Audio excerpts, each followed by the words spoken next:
What's up, guys? Welcome back to our channel. You're watching Keto Rewind, and today's fun video is going to feature barbecue meatloaf. And I have a guest today, my husband, and this is Kyle, and he's gonna teach you how to make this delicious barbecue meatloaf. So here's how we made it. Okay, so you're gonna need one medium-sized onion, one medium-sized green pepper, and about 2 cloves of garlic, about a teaspoon diced up or minced. And you want them to be nice little small pieces because you don't want big, huge pieces of, vegetable in your meatloaf. So plus it helps hide veggies in it, allowing your kids to eat it. You're also going to need, this is the star of the show, 1 cup of G Hughes BBQ sauce. This is the hickory, it's our favorite, but he has several other flavors of barbecue sauce. Also some chili powder, pink Himalayan sea salt, 2 eggs, and about 3 pounds of 80-20 ground beef. Also, you'll need some type of pan like this, and you're gonna see I've made a hole in it. You want to pierce a bunch of holes in the bottom so that it will drain while it's smoking. And a fry pan because we like to saute the veggies before we actually prepare the meatloaf. And that's so that they won't be crunchy in the meatloaf. They'll be nice and sauteed, and it will just have such a great smooth texture to your meatloaf. So here's how we did it. Okay, so we have our peppers, onions, and garlic sauteing in about a tablespoon of butter.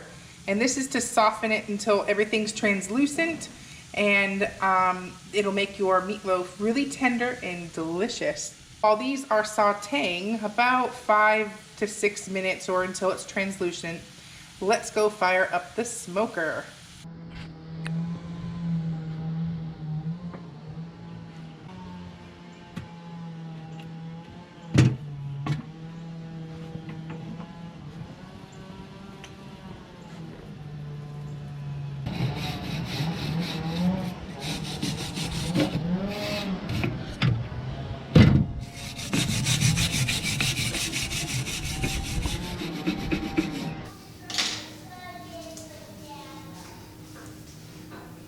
Okay, I'm back. I wanted to show you I poked holes, and hopefully the camera can focus, but I poked about 15 holes in this aluminum pan that I'm gonna put the meatloaf in when I put it on the smoker.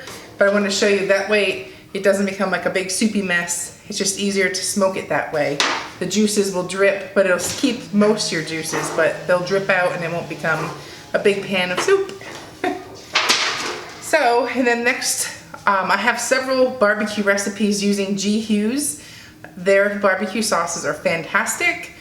They're more dirty keto because they're sucralose. I'm not sure if that's how you say it, but obviously I'm okay with that once in a while. In moderation, totally fine. So anyways, I have a lot of recipes here using this barbecue sauce, so totally check it. Walmart and Kroger mostly will have this barbecue sauce. So this is the hickory, and you'll need about a cup per 3 pounds of hamburger.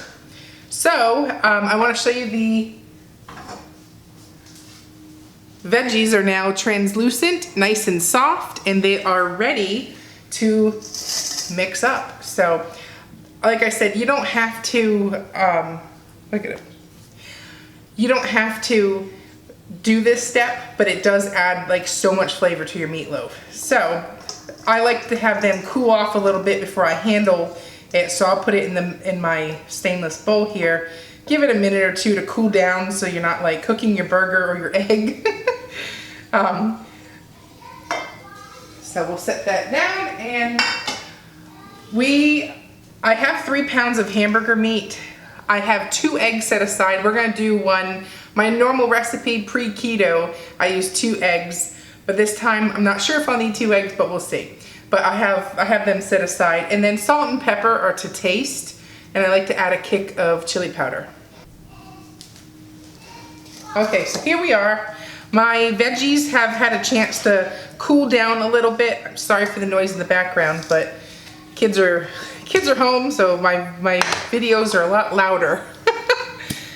I'm gonna go ahead and pre-measure out my barbecue sauce. And I also like to take off my jewelry when I handle meat. Oh, trying to keep it PG. But I do have a sick sense of humor. So anyways, I'm gonna put my, we're actually, you know what, we'll do a taste test because it's so hard to judge when you use pink salt. It's a little saltier. So I did about half a tablespoon of salt, but I will do my full tablespoon of chili powder. And again, salt and pepper to taste. That just gives it a little kick. It is barbecue after all. And now for the fun stuff. Take the jewelry off. This is 3 pounds of 80/20 ground beef. And then also let's crack an egg. We'll see how it is after I mix it up, if we need that second egg or not. And barbecue sauce.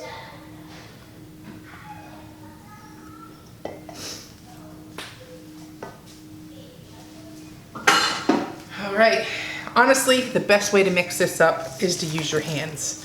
Get in there and mix it up. The smell is fantastic, so heavenly. But it gets it pretty good and incorporated if you use your hands. I know people try to make these videos all pretty and stuff, but who are they kidding?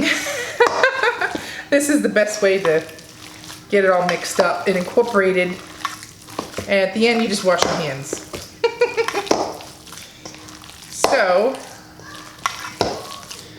once this is good and mixed up,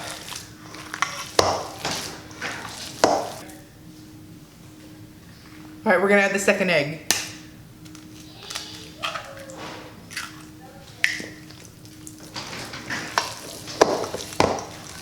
It comes out your tray and just kind of get it nice and flat.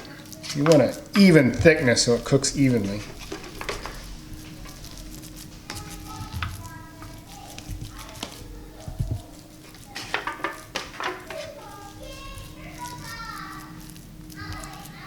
Here's one of the most important things you want, is the even thickness.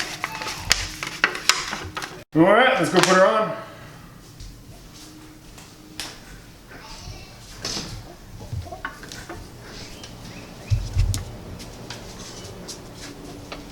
And what temperature do you have it at? We're currently at roughly 375. 375? So we're looking for around 350 to 400 on this. I have 2 hunks of hickory in there. 2 hunks of hickory. All right, so after you get this thing on the grill, have a nice even thickness. What you want to just kind of leave it alone. You don't mess with it. Don't go look. Don't open the lid. Just leave it alone. Things don't cook if you're looking. So, next thing you do, wait probably 30 minutes to an hour, then come back. Get a check of the internal temperature. You want to cook this thing up to 165 degrees Fahrenheit in the center. It's well done for beef. You can go less if you want. I'll leave it up to you. Then after you pull it off, I always like to just kind of tint it with some aluminum foil. The internal temperature will continue to rise for a little bit. It'll probably get up to 170. But depending on how you like it, it's up to you. Yeah, that's really all there is. Barbecue, just leave stuff alone. I know a lot of people like to mess with it, but me, I just leave it alone. So that's it. We'll check back in 30 minutes to see how we are doing.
this thing a check. It's been sitting on the grill here for about an hour.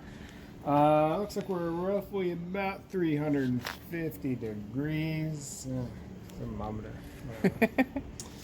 I know it was up around 400 for a little while, so let's see where we are. Ooh. Okay, so we got an instant read thermometer here. Oh yeah, we're We're done. getting 163 here.